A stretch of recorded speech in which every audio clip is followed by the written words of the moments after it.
فأنا ناصح لإخواني بالصدع بالحق تبيض وجوههم. السكوت في مسألة الحزبية يضرها، فاصدع بما تؤمر وأعرض عن المشركين. سلامي على دماج ورجالها والشيخ يحيى ودار العلم يا سعد بانيها. الحمد لله رب العالمين، والصلاة والسلام على المبعوث رحمة للعالمين وعلى آله وأصحابه ومن تبعهم بإحسان إلى يوم الدين. أما بعد،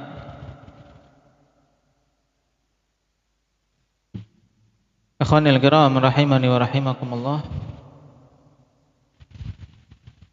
Alhamdulillah, pada pertemuan yang lalu kita selesai dari bab yang ke-8 dari hadis-hadis yang dibawakan oleh Imam Muslim rahimahullahu ta'ala.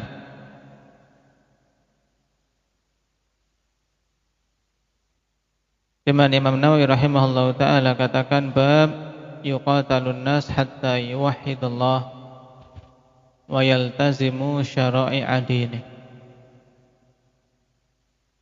Dan terakhir kita mengambil hadis At-Tariq bin Asyam radhiyallahu anhu. Hadis yang pendek, tapi padanya penegasan bahwasanya ucapan la ilaha illallah itu tidak akan bermanfaat sampai seorang kufur kepada segala sesuatu yang diibadahi selain Allah. Maka dari sini akhwan, kita harus pahami dengan baik. Memang kalimat la ilaha illallah itu adalah kalimat yang dengannya seorang dihukumi masuk ke dalam Islam.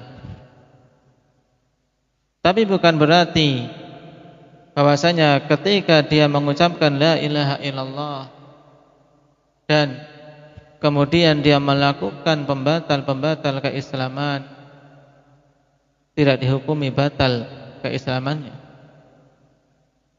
Karena di sana ada pembatal-pembatal keislaman.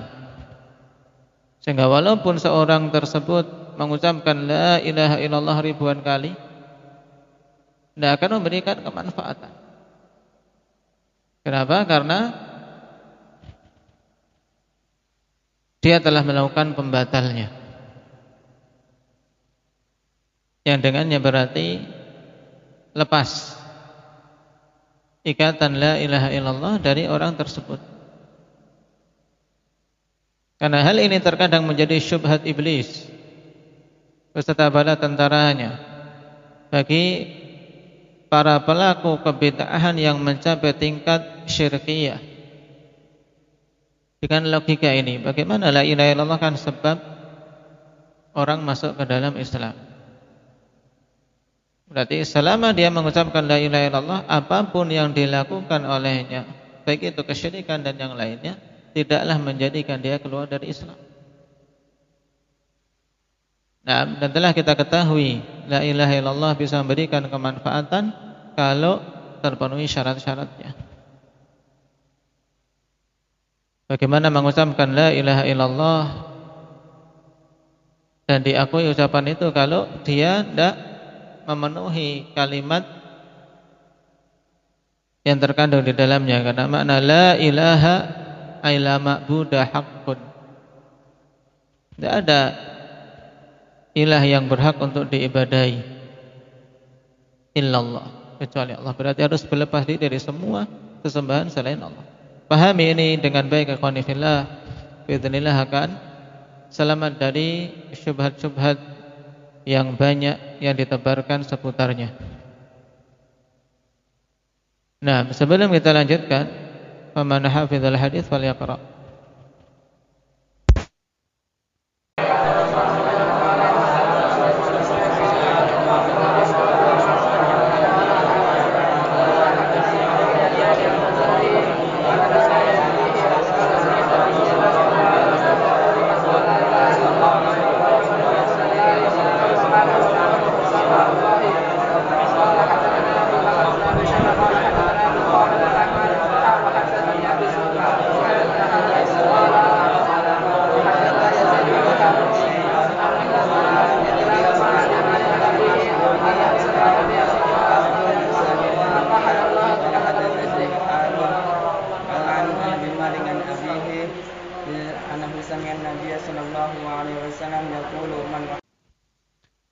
Barakallahu fiikum. Kita masuk pada bab yang ke-9. Qala al-Imam Muslim rahimahullah, bab dalil ala sihhati islami man hadarahul maut ma lam yughargir.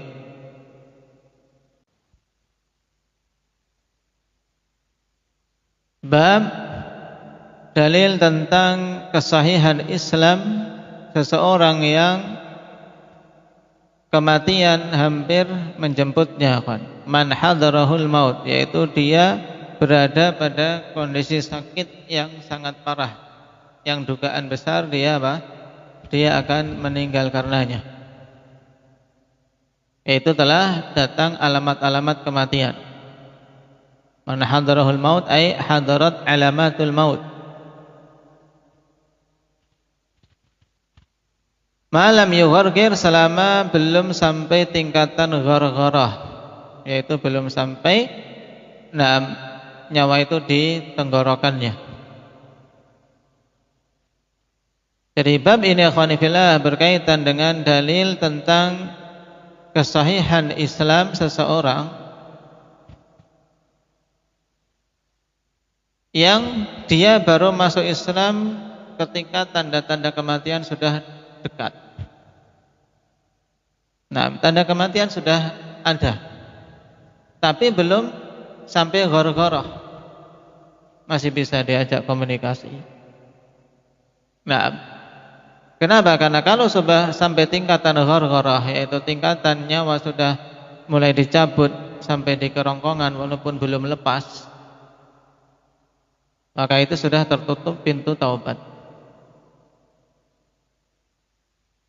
Sebagaimana dalam hadis Abdullah bin Umar radhiyallahu anhuma, innallaha yaqbalu taubatal 'abdi ma lam yughargir. Sungguhnya Allah Subhanahu wa taala akan menerima taubat seorang hamba selama belum ghargharah, selama belum nyawanya sampai di tenggorokannya, malam yughargir.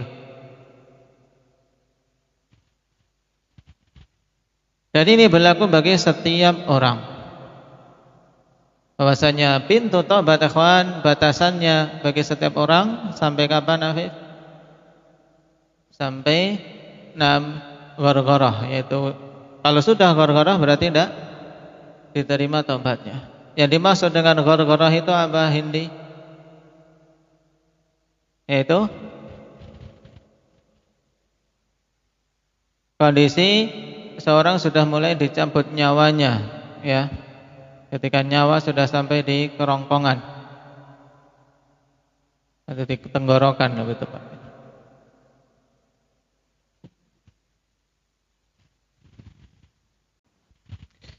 Qala al-Imam Muslim rahimahullah, wa haddatsani Harmalah bin Yahya at-Tujibi al-Misri, yang telah disebutkan sebelumnya. Qala akhbarana Abdullah bin Wahab al-Qurashi al-Misri, seorang thiqatun hafizun abidun faqih. Terkumpul padanya keutamaan yang banyak, terpercaya dari sisi penyampaian hadis, hafiz, ahli ibadah, ditambah lagi faqih. Qala akhbarana Yunus bin Yazid al-Umawi, atau dikenal dengan Yunus bin Yazid al-Aili lebih masyhurnya, seorang thiqah. An Ibn Shihab, dari Ibn Shihab ini tidak asing bagi kita, yaitu Ibn Shihab az-Zuhri, imam. Siapa nama Imam az-Zuhri? Indak ya Ismail. Muhammad ibn Muslim az-Zuhri.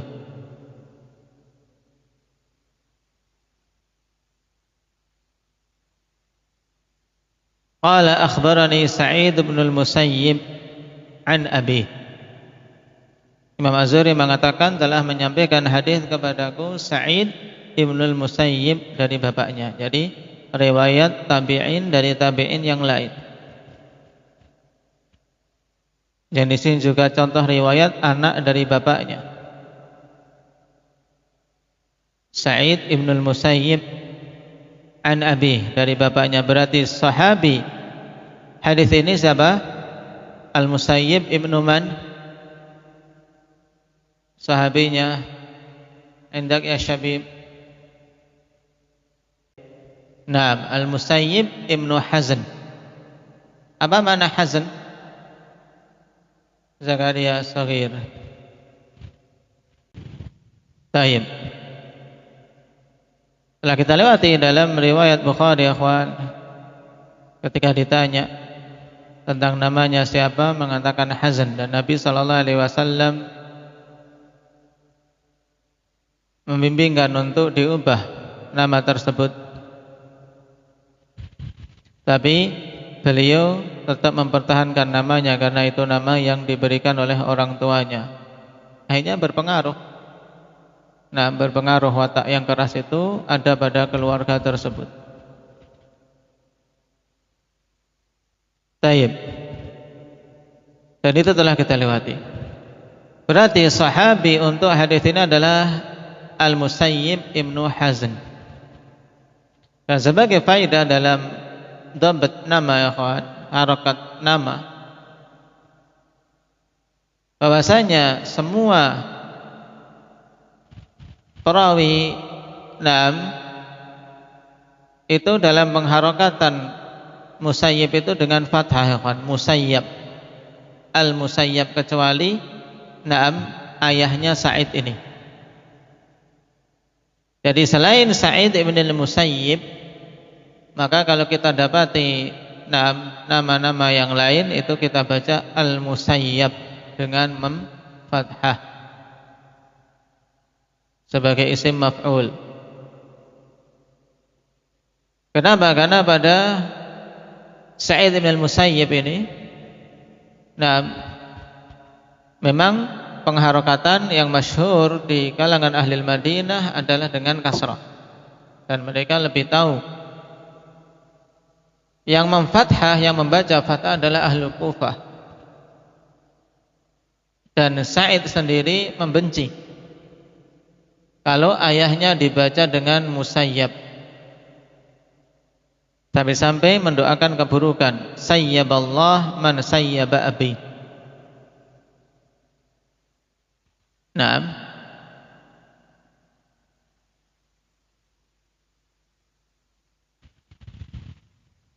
Ini terkait dengan harokat Al-Musayyib atau Al-Musayyab. Itu dipegang, ikhwan, sehingga ketika kita mendapati Sa'id, maka kita baca Sa'id ibn al-Musayyib, bukan Musayyab. Karena itu yang disukai oleh Sa'id sendiri terkait dengan nama, dan itu yang masyhur di kalangan ahli Madinah, dan mereka lebih tahu tentang orang-orang yang ada di sana. Sedangkan yang lainnya dibaca dengan Musayyab.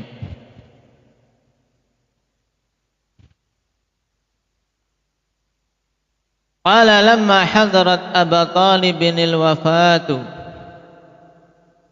ja'ahu Rasulullah sallallahu alaihi wasallam fawajada 'indahu Aba Jahlin wa Abdullah ibn Abi Umayyah ibn al-Mughirah.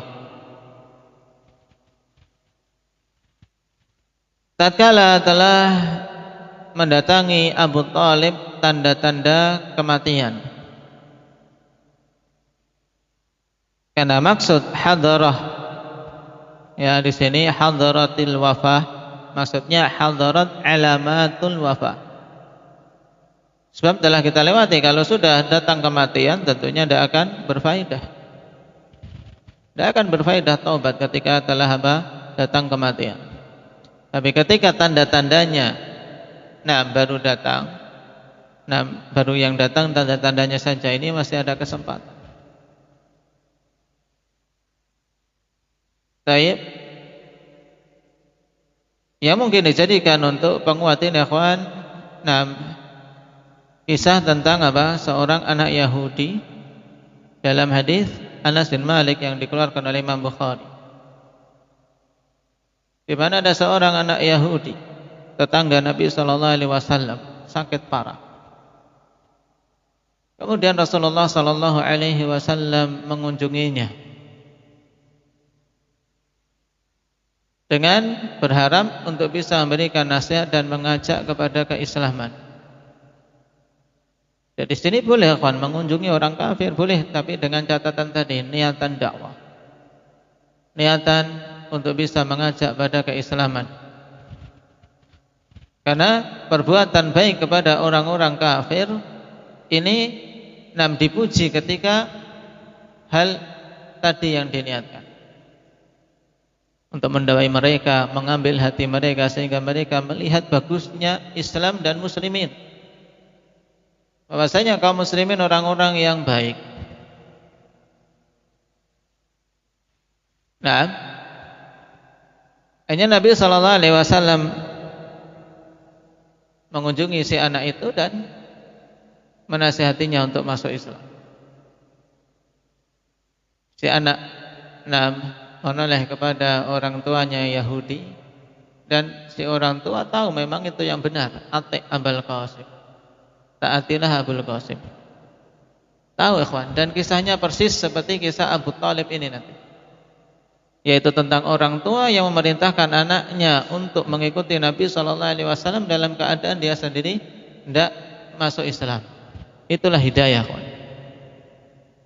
Si Yahudi tadi tahu memang yang benar itu yang dibawa oleh Muhammad SAW, oleh Nabi kita. Tapi karena tidak dapat taufik, tidak dapat hidayah dari Allah Subhanahu Wa Taala, tidak bisa untuk memeluk Islam itu. Tapi dia tetap memerintahkan sang anak untuk masuk ke dalam Islam. Ati Abul Qasim, taatilah Abul Qasim.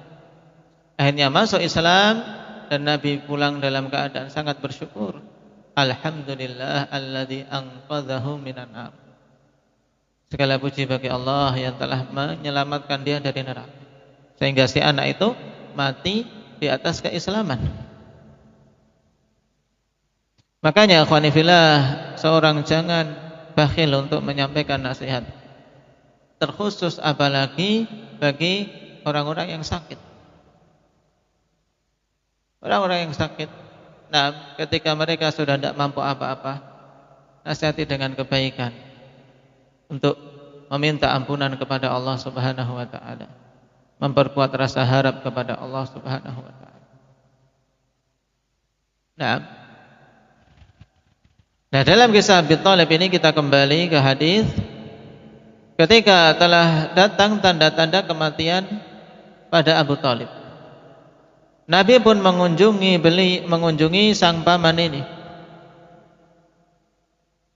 Fa wajada indahu Abu Jahlin wa Abdullah ibn Abi Umayyah bin al-Mughirah. Tapi ternyata beliau telah mendapati di sisi Abu Thalib ada Abu Jahal dan Abdullah ibn Abi Umayyah bin al-Mughirah.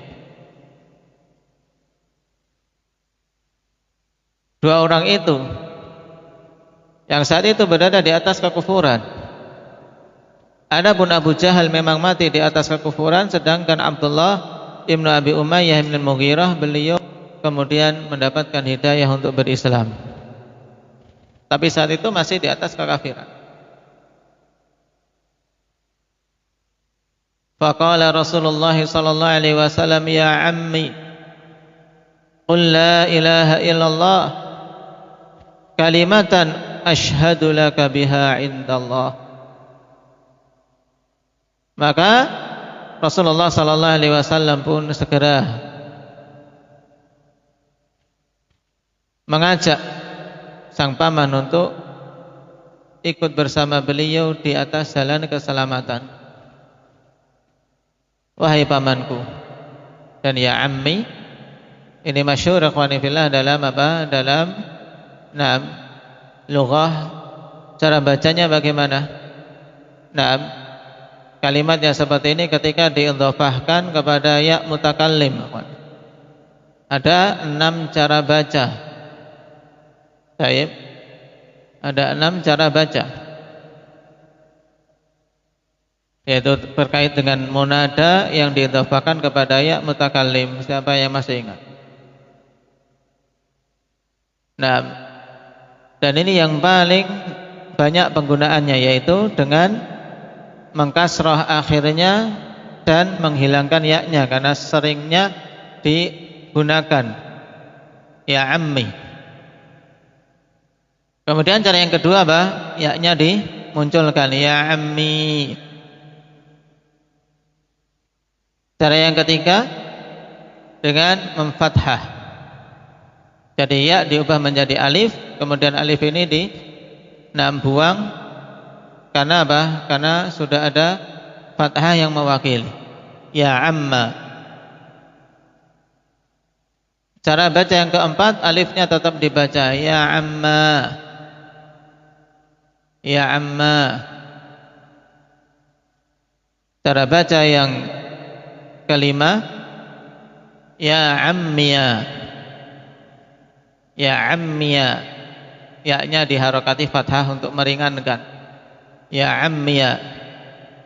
Nah, 5 cara baca ini yang disebutkan oleh Ibnu Malik rahimahullah ta'ala dalam Alfiyahnya.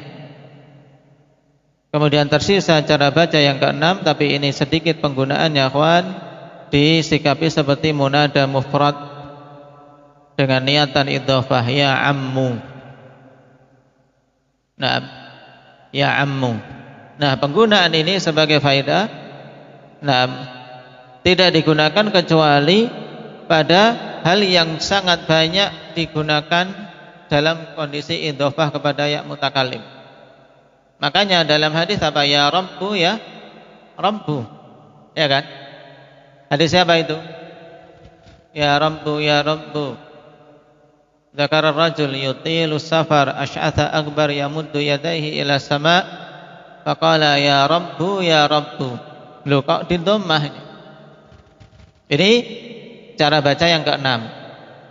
Kenapa? Karena Rabb ya dia kita panggil yaitu nida seperti ini senantiasa dengan ya mutakallim, ya kan, dalam doa. Banyak penggunaannya.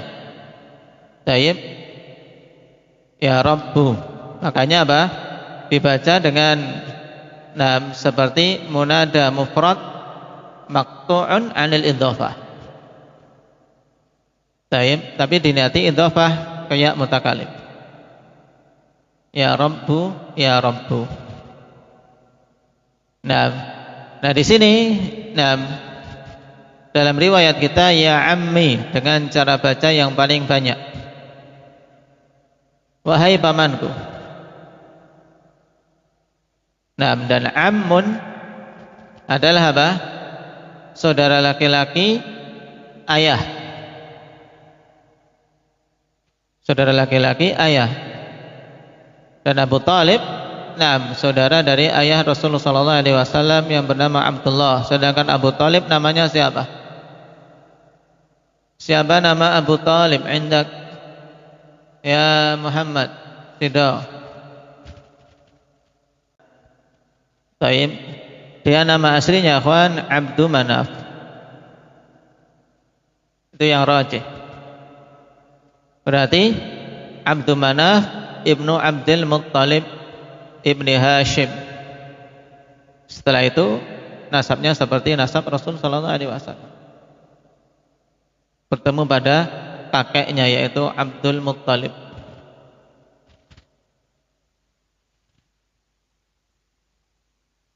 Makanya beliau mengambil am. Ya ammi. Qul, katakanlah la ilaha illallah. Katakanlah la ilaha illallah. Satu kalimat. Kalimatan. Kalimatan irabnya sebagai badal. Asyhadu laka biha indallah, yang aku akan bersaksi dengannya untukmu di sisi Allah Subhanahu wa taala kelak. Di sini Rasulullah SAW sangat berharap dan berjuang untuk bisa menyelamatkan sang paman, akhwan. Karena bagaimana tidak berjuang? Sang paman ini telah memiliki jasa yang besar pada Nabi kita Muhammad SAW semenjak kecilnya. Semenjak kecil telah merawat Nabi kita Muhammad sallallahu alaihi wasallam. Sebagaimana kita ketahui dalam sirah beliau bahwasanya beliau lahir dalam keadaan yatim karena sang ayah sudah meninggal ketika Nabi kita berada di kandungan. Akhirnya berpindah perawatan kepada sang kakek Abdul Muttalib. Tidak selang beberapa lama Abdul Muttalib pun meninggal. Kemudian berpindahlah perawatan kepada sang paman ini, Abu Thalib. Nah, dan Abu Thalib betul-betul mencintai keponakan tersebut karena sifat-sifat yang mulia yang utama pada Nabi kita Muhammad sallallahu alaihi wasallam. Sebelum diangkat menjadi rasul dan setelah diangkat menjadi rasul. Nah, dan setelah diangkat menjadi rasul, ikhwani fillah, tahu Abu Thalib bahwasanya yang dibawa oleh Muhammad sallallahu alaihi wasallam adalah hak, adalah perkara yang benar. Cuma saat itu lihat yang namanya hidayah. Tahu kebenaran tapi tidak mampu untuk apa? Untuk masuk ke dalamnya walaupun dia membela. Nah, dia suruh putranya Ali untuk masuk ke dalam Islam, untuk mengikuti Muhammad ketika Rasul sallallahu alaihi wasallam telah diangkat menjadi rasul. Abu Thalib tahu kalau itu hak, bukan dusta, maka dia memerintahkan Ali untuk mengikuti Nabi kita Muhammad sallallahu alaihi wasallam. Nah, akhirnya masuk Islam dan Ali selamat. Tapi Abu Thalib tidak mendapatkan hidayah untuk berislam. Walaupun membela saat itu, walaupun mau dan rela untuk disakiti oleh orang-orang Quraisy, bahkan dengan gangguan yang tidak ringan, ikhwan. Karena ketika orang-orang Quraisy meminta untuk Abu Thalib menyerahkan Nabi kita Muhammad sallallahu alaihi wasallam untuk mereka adili, untuk dihukum karena mengaku sebagai rasul dan mencela dan memerintahkan untuk meninggalkan berhala-berhala.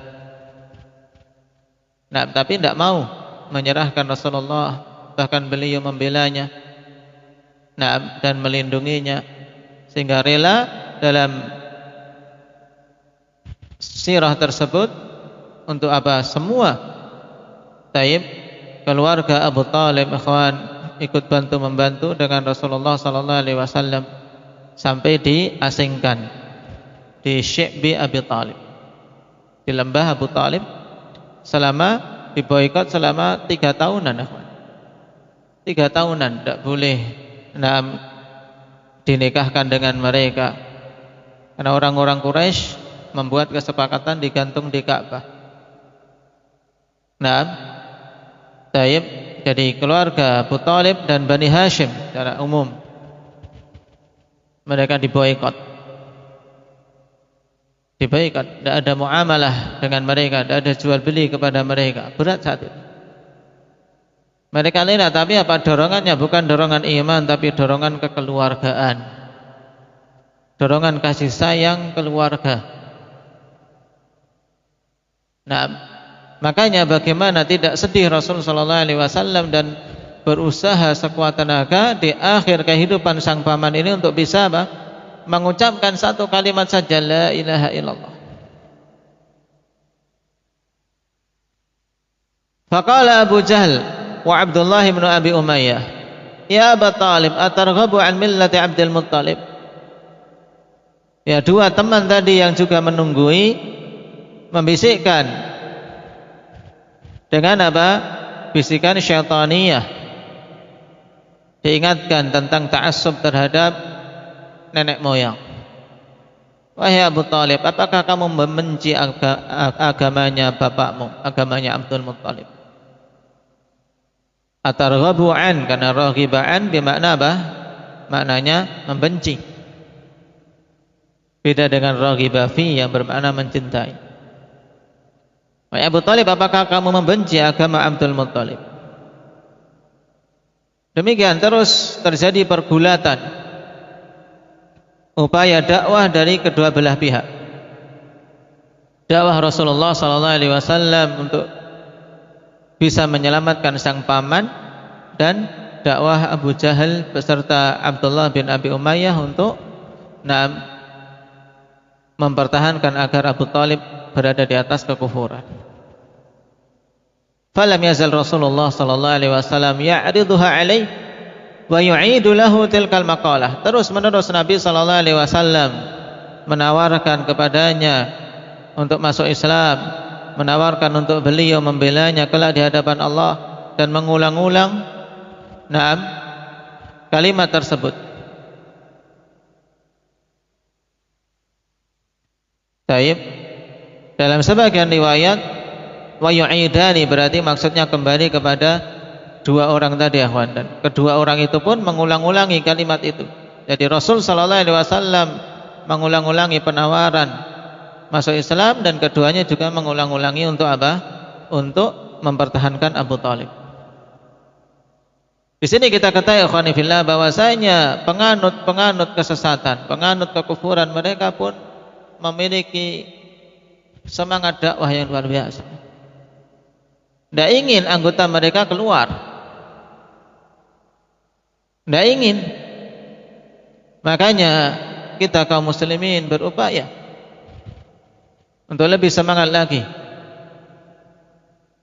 mempertahankan saudara-saudara kita agar bisa istiqamah di atas keislamannya. Dan khusus lagi as-salafiyun, yang mereka itu adalah ghuraba, orang-orang yang asing, untuk berupaya mempertahankan saudara kita agar bisa istiqamah. Karena sungguh saudara di atas manhaj yang hak, ikhwan, mahal harganya, bukan perkara yang murah. Nah, kita mendapatkan seorang akh salafi, seorang saudara salafi, seorang wanita mendapatkan salafiyah, itu adalah perkara yang sangat mahal, perkara yang sangat bernilai. Maka berupaya untuk bisa mempertahankannya di atas keistiqomahan, sehingga disyaratkanlah tanasuh, yang namanya nasihat, mengupayakan kebaikan bagi saudara kita, sehingga diupayakan cara yang terbaik bagaimana saudara kita bisa sama-sama kokoh, sama-sama istiqamah. Nah, ini nilai persaudaraan yang hendaknya butuh diketahui oleh setiap sunni salafi, ikhwan, di tengah banyaknya fitnah. Nah, karena sungguh ahlul batil sangat gembira dengan adanya orang-orang yang menyimpang menuju mereka. Mereka sangat bergembira. Di sisi yang lain, mereka terus-menerus berupaya mempertahankan anggota-anggotanya yang berada di atas kesesatan jangan sampai mendapatkan hidayah. Nah, disinilah khonifillah kita tahu bahwasanya dakwah itu adalah pergulatan antara hak dan batil. Maka butuh kita juga kuatkan semangat. Nah, agar kita paham medannya itu bukan medan sesuatu yang ringan, tapi medan yang berat. Butuh niatan yang kuat, semangat yang kuat, dan keikhlasan. Tapi kalau yang dipertahankan ego, dipertahankan hanyalah pribadi-pribadi masing-masing, maka akan tertutupi nilai-nilai ini. Rasul sallallahu alaihi wasallam terus-menerus menawarkan kepada sang paman. Tapi akhir dari kalimat Abu Thalib, hatta qala Abu Thalib akhir ma kallamahum huwa ala millati Abdul Muttalib. Sampai Abu Thalib mengatakan di akhir kalimat yang dia ucapkan, kepada mereka, akhira ma kallamahum, yaitu akhir kalimat yang dia ucapkan kepada mereka yang hadir. Nabi, Abu Jahal, kemudian Abdullah bin Abi Umayyah, juga kemungkinan besar di situ juga hadir Al-Musayyib Ibnu Hazn. Al-Musayyib Ibnu Hazn huwa ala millati Abdul Muttalib. Maksudnya Abu Talib mengatakan aku berada di atas agama Abdul Muttalib. Cuman di sini perawi ikhwan kemungkinan karena Anda ingin dengan mengungkapkan dan buruknya kalimat ana di sini kan. Nah, akhirnya diubah dhamirnya. Bahwasanya maksudnya Abu Talib mengatakan dia berada di atas agama Abdul Muttalib. Maksudnya tetap ingin berada di atas agama Abdul Muttalib. Wa aba an yaqul la ilaha illallah, dan enggan untuk mengucapkan la ilaha illallah, sekedar mengucapkan ini saja. Tapi karena mereka tahu maknanya dan konsekuensinya, mereka enggan. Karena konsekuensinya berarti meninggalkan semua peribadatan kepada selain Allah dan berlepas diri dengan agama kekufuran, agama nenek moyangnya. Nah, faqala Rasulullah sallallahu alaihi wasallam, "Ama wallah la astaghfiranna laka ma lam unha ank." Tentunya Nabi sangat bersedih melihat kenyataan ini. Tapi beliau tidak putus asa untuk mengupayakan kebaikan bagi sang paman. Nah, beliau masih punya harapan semoga Allah bisa mengampuninya selama beliau belum dilarang. Maka beliau mengatakan, sungguh demi Allah, aku akan memintakan ampunan bagimu selama aku belum dilarang. Jadi memintakan ampunan untukmu.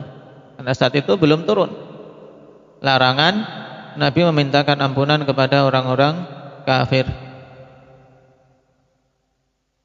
Di sini lihat ikhwan, kegigihan upaya Nabi sallallahu alaihi wasallam untuk bisa sang paman ini selamat. Nah, tapi turunlah ayat, fa anzalallahu azza wa jalla, ma kana lin nabiyyi wal ladzina amanu ay yastaghfiru lil musyrikin walau kanu uli qurba min ba'di ma tabayyana lahum annahum ashabul jahim. Turun ayat. Nah, teguran bagi Nabi sallallahu alaihi wasallam, tidak pantas bagi Nabi dan orang-orang yang beriman untuk memintakan ampunan bagi orang-orang musyrik walaupun mereka adalah uli qurba, karib kerabat yang dekat, setelah jelas bagi mereka bahwasanya mereka adalah penduduk neraka jahim, yaitu setelah mereka betul-betul diketahui mati di atas kekafirannya. Nah, sehingga dari ayat ini jelas hukumnya ikhwan, tidak boleh bagi Nabi dan tidak boleh bagi keseluruhan kaum mukminin memintakan ampunan orang-orang yang mati di atas kekufuran. Walaupun itu orang tua mati di atas kekufuran, walaupun itu orang yang sangat dicintainya, kalau mati di atas kekufuran tidak boleh dia memintakan ampunan. Dilarang untuk memintakan ampunan. Nah, wa anzalallahu ta'ala fi Abi Talib, dan Allah Subhanahu wa taala turunkan terkait dengan Abu Talib. Faqala li Rasulillah sallallahu alaihi wasallam, Allah katakan kepada Rasulnya sallallahu alaihi wasallam, innaka la tahdi man ahbabta walakinallaha yahdi man yasha wa huwa a'lamu bil muhtadin. Sungguhnya engkau wahai Nabi tidaklah mampu memberikan hidayatut taufik. Yang dimaksud dengan hidayah di sini hidayatut taufik. Engkau wahai Nabi tidak akan mampu memberikan hidayatut taufik kepada orang yang engkau cintai, siapapun itu, walaupun itu pamanmu, ibumu dan seterusnya. Walakin Allah yahdi man yasha, akan tetapi Allah lah yang akan memberikan hidayah kepada siapa saja yang Dia kehendaki. Wa huwa a'lamu bil muhtadin, dan Dia adalah zat yang paling tahu tentang siapa orang-orang yang memang pantas mendapatkan hidayah. Jadi pemberian hidayah oleh Allah Subhanahu wa taala yang kembalinya kepada masyiah juga kembalinya dibangun di atas ilmu, ikhwan, bukan sembarangan. Tapi Allah Maha tahu siapa memang yang pantas mendapatkan hidayah tersebut. Dan ayat ini memang pada awalnya turun terkait dengan Abu Thalib, ikhwan. Tapi sebagaimana kaidah dalam penafsiran bahwasanya al-ibrah bi umumil lafz la bi khususis sabab. Berarti diambil dari sini juga bahwasanya kita pun tidak akan mampu memberikan hidayah kepada siapapun itu dari orang-orang yang kita cintai. Karena memang hidayatut taufik itu kembalinya kepada Allah Subhanahu wa taala semata. Dan hadits ini akhwani fillah muttafaqun alaih, hadits yang padanya ibrah yang sangat penting terkait masalah hidayah. Bahwasanya hidayah itu Allah Subhanahu wa taala yang menetapkannya, siapa-siapa yang berhak untuk mendapatkannya. Kemudian di antara faedah penting dari hadis ini yaitu apa? Hendaknya seorang bersemangat selama masih hidup. Orang yang dia inginkan kebaikan jangan berhenti untuk menawarkan kebaikan. Tawarkan kebaikan, akhwan. Ucapkan kalimat-kalimat yang baik untuk menyeru manusia pada kebaikan. Semoga dari sekian orang yang ditawari itu ada yang mengambilnya. Karena hakikat dakwah kan kita mengajak, bukan kita mengusir. Hakikat dakwah kita mengajak manusia kepada jalan yang benar. Ajak manusia kepada jalan yang benar. Kita seru mereka kepada kebenaran. Kemudian yang sudah menerima dikokohkan, ketika mulai bengkok berupaya untuk diluruskan. Ketika mereka pergi meninggalkan, Allah Subhanahu wa taala akan memberikan ganti. Karena Allah Subhanahu wa taala juga tahu siapa-siapa yang memang pantas untuk disesatkan. Tapi jangan surut seorang muslim, apalagi para talabatul ilm, para da'i ilallah, dari upaya untuk menyuruh manusia kepada tauhidullah, pada jalan yang hak. Apalagi pada orang-orang yang kita cintai, ya kawan, selama masih hidup terus.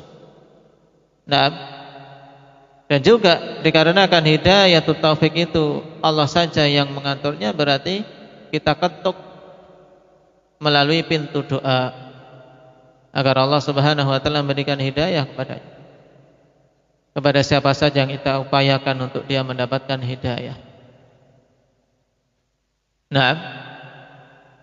Karena Nabi tidak berhenti untuk mengupayakan hidayah sampai di detik-detik akhir kematian sang paman.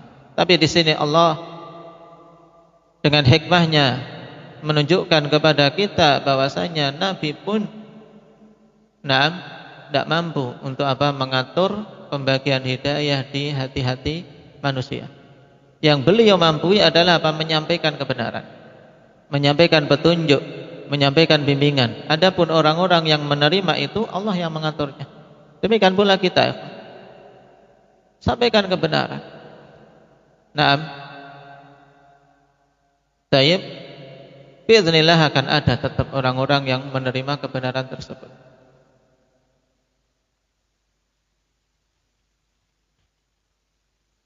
Kemudian juga faedah penting dari hadis ini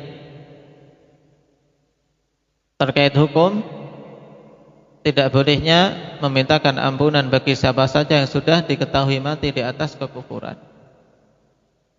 mati di atas kemurtadan, mati di atas kesyirikan, karena mereka telah keluar dari Islam. Adapun orang-orang yang mati masih di atas keislaman, walaupun melakukan dosa besar, maka mereka tetap butuh untuk mendapatkan bagian doa dari kita, bagian istighfar dari kita untuk mereka. Karena dilarang dalam ayat lil musyrikin ayastaghfiru lil musyrikin min ba'di ma tabayyana lahum annahum ashabul jahim. Setelah jelas mereka memang mati di atas apa? Kesyirikan dan kekufuran tersebut.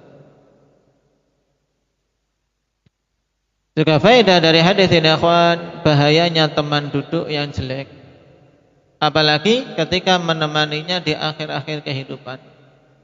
Makanya bagi anak-anak yang mendapati orang tuanya sudah renta dalam kondisi sakit, dia mengetahui sunnah, mengetahui syariat, manfaatkan itu. Jangan sampai dibiarkan orang tua ditunggui oleh orang yang tidak mengetahui agama. Karena saat-saat itu saat-saat yang paling menentukan. Saat-saat yang paling menentukan.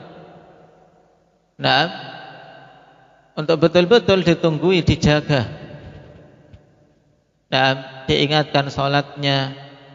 Karena tidak semua orang menjaga orang sakit perhatian terhadap hal ini.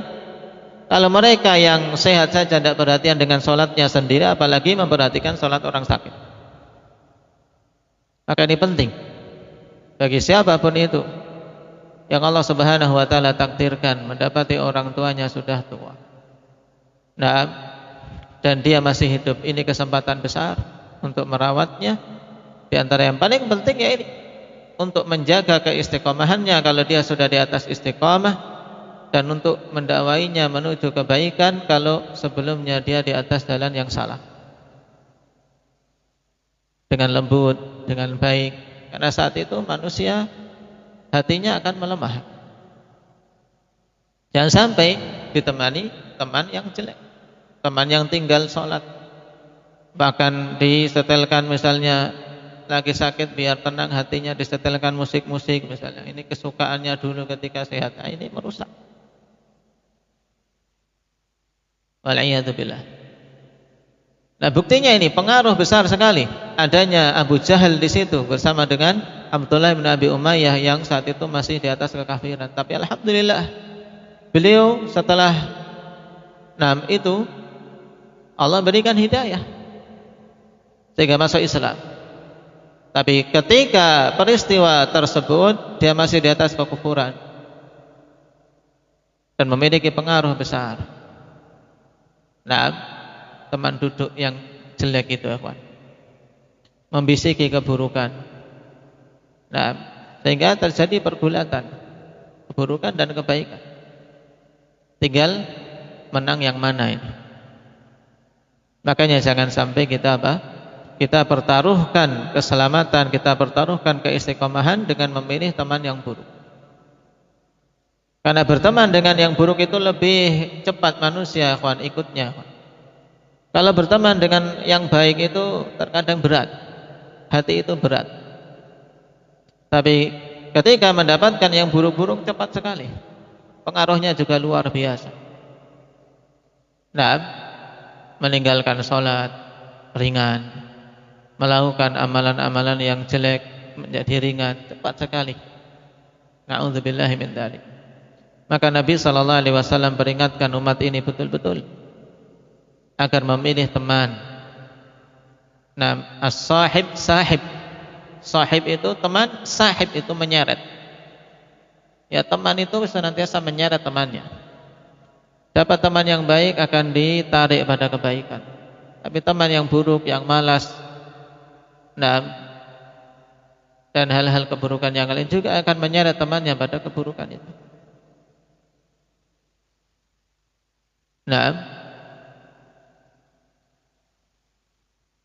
Maka dulu di antara doa sebagian salaf ketika turun di suatu tempat, ya minta agar diberi taufik mendapatkan teman yang soleh yang menuntunnya pada kebaikan. Tayyib, barakallahu fikum. Ini sebagian dari fawaid hadis dan insyaallah akan kita baca kembali pada beberapa riwayat yang disebutkan setelahnya, ikhwan, dan faedah tambahan yang lainnya. Nasallallahu azza wa jalla ayyuwaffiqana lima yuhibbuhu wa yardah, walhamdulillahi rabbil alamin.